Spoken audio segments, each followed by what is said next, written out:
Here is something nobody told you when you were sitting in a classroom learning about savings accounts. The people teaching you how to save money did not save their way to wealth. Not one of them. And the wealthiest people alive right now, the ones whose names you recognize, the ones whose decisions move markets, they are not doing what the financial ads on your phone are telling you to do. They are not picking stocks at 2 a.m. They are not chasing crypto pumps. They are not dollar cost averaging into an index fund and trusting the process. What they are doing is so structurally different from what the average person is doing that it almost feels like a different game entirely. Because it is. This is not a video about motivation. This is not about mindset. This is about architecture. The specific mechanical way that people with serious money actually deploy it, and why the system is quietly designed so that almost nobody figures this out until it is too late. Let us start with a number. In 2023, the Federal Reserve released its survey of consumer finances. It runs every 3 years. It is dense, boring, and one of the most important documents in American financial life. Here is what it said. The top 1% of households in the United States hold approximately 30% of all wealth. The bottom 50% hold less than 3% combined. Now, you have probably heard a version of that statistic before. It shows up in political debates, in think pieces, in arguments at dinner tables. But here is the part that almost nobody talks about. It is not just how much they have. It is what they are holding it in. The average American household keeps roughly 30 to 40% of their net worth in their primary home, their house, an asset that generates no income, costs money every month to maintain, and cannot be partially liquidated when you need cash. The wealthy, they keep a far smaller share of their net worth in their home. Some own no primary residence at all, at least not in the traditional sense. What they own instead is something else entirely. To understand how millionaires invest, you have to understand one idea first. There is a difference between earning money and owning things that earn money. Most people earn. They trade time for a paycheck. They get good at their job, they earn more, and eventually they save some of what is left over after taxes and expenses. Wealthy investors own. They own stakes in businesses, in real estate that generates rent, in private credit, in funds that compound quietly in the background while they sleep. And those things pay them continuously without requiring another hour of their time. This is not a new idea. It is actually very old. But the execution of it, the specific vehicles they use, has become increasingly sophisticated and increasingly inaccessible to ordinary people. Here is the uncomfortable math. If you earn $1 at a job, you pay income tax on it. Federal, state, sometimes local. Depending on where you live, you might keep 60 cents, maybe 65. If you own a business, and that business earns $1, the structure looks very different. There are deductions, depreciation, interest expense, carried interest provisions, and a handful of mechanisms built into the tax code that effectively mean the dollar flowing through an asset you own is taxed at a lower rate, often significantly lower than the dollar you earned with your labor.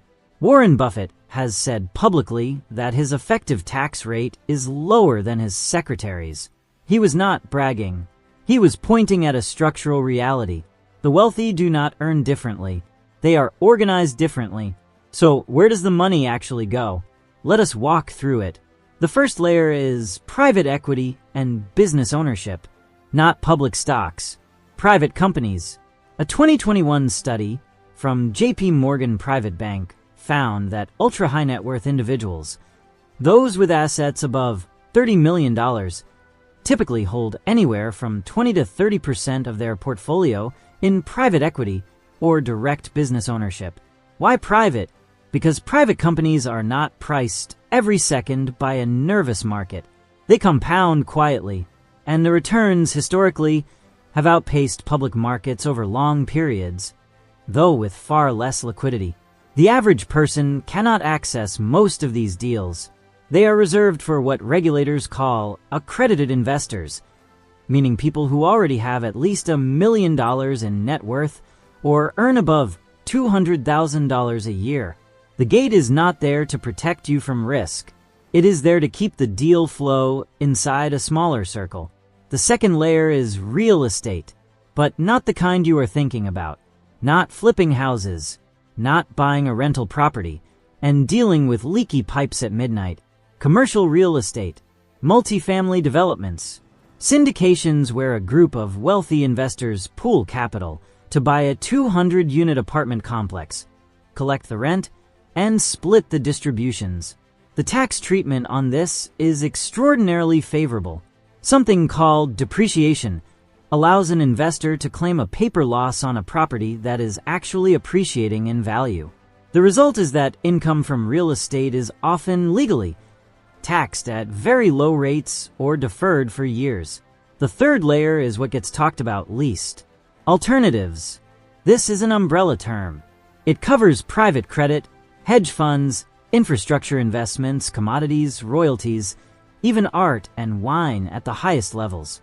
The Yale Endowment, one of the most studied institutional portfolios in the world, has historically kept over 50% of its assets in alternatives. The return on that portfolio over the last 3 decades has significantly outpaced a simple stock and bond mix. The average 401k does not touch any of this. Now here is where it gets interesting and a little ironic. The stock market, the thing that most ordinary people think of when they think investing, is actually not the primary wealth engine for most ultra-wealthy individuals. It is more of a parking lot, a place to keep liquid assets that are waiting to be deployed somewhere more interesting. The S&P 500 has returned roughly 10% per year on average over the last century, before inflation. That is genuinely good. Index fund investing is not a bad strategy. It is just not the strategy at the top. At the top, the game is about access, about being in the room when a company is still private, about owning the asset before it is priced by the public, about buying distressed debt when everyone else is panicking and knowing, because you have advisors who know that the panic is temporary. The irony is that the stock market, which was theoretically designed to democratize ownership of American enterprise, has become somewhat secondary to the systems that exist quietly above it. There is also the matter of debt. Here is a mechanism that sounds absurd until you understand it. Wealthy individuals regularly borrow against their assets to fund their lifestyle or make new investments. This is called a securities-backed line of credit, or in real estate, a similar vehicle exists. You pledge your portfolio as collateral. The bank lends you money against it at a low interest rate. You do not sell the assets. You do not trigger a taxable event. You live off the loan. Elon Musk famously used Tesla shares as collateral for personal loans rather than selling stock. Larry Ellison of Oracle has done the same. This is not exotic. It is standard practice for anyone managing large concentrated positions.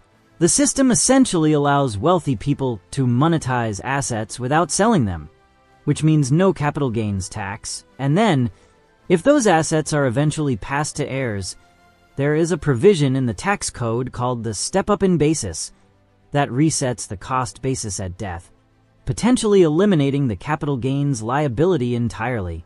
Built-in, legal, available for decades. Now zoom out for a moment. None of this is secret. The information exists. The tax code is public. The strategies are documented in financial planning textbooks and in the annual reports of family offices. So why does it persist? Because knowing the strategy and having the infrastructure to execute it are two completely different things. A single family office, the private wealth management operation that many ultra-wealthy families maintain, typically requires somewhere between $100 and $500 million in assets to justify the cost of running it. They employ tax attorneys, estate planners, alternative investment specialists, and analysts. The advice is not the product. The access is. You cannot buy your way into a private equity deal with $10,000. You cannot walk into a commercial real estate syndication with $5,000 and expect a seat at the table. The barrier to entry is not ignorance. It is capital. And capital, as it turns out, is increasingly what it takes to generate more capital. Here is where this leaves most people. The conventional financial advice, the advice to budget carefully, to max your 401k, to build an emergency fund, is not wrong. It is genuinely solid foundational guidance, but it operates in a completely different tier of the system than what we have just walked through. For most people, investing is about preservation and slow accumulation. For the wealthy, investing is about ownership, leverage, tax architecture, and compounding returns inside structures that the tax code quietly rewards. There is no hidden villain in this story. There is no shadowy cabal deciding to keep you out. There is just a system that rewards those already inside it, a system that was largely built by people who were already inside it, a system that has been running long enough that it now accelerates itself. The question that does not have a clean answer is this: at what point does access to better investment infrastructure become so concentrated that the concept of earning your way up stops being a realistic path for most people? And if that line has already been crossed quietly somewhere in the last few decades, what exactly do you do with that information? Nobody is going to answer that for you, but it is worth sitting with.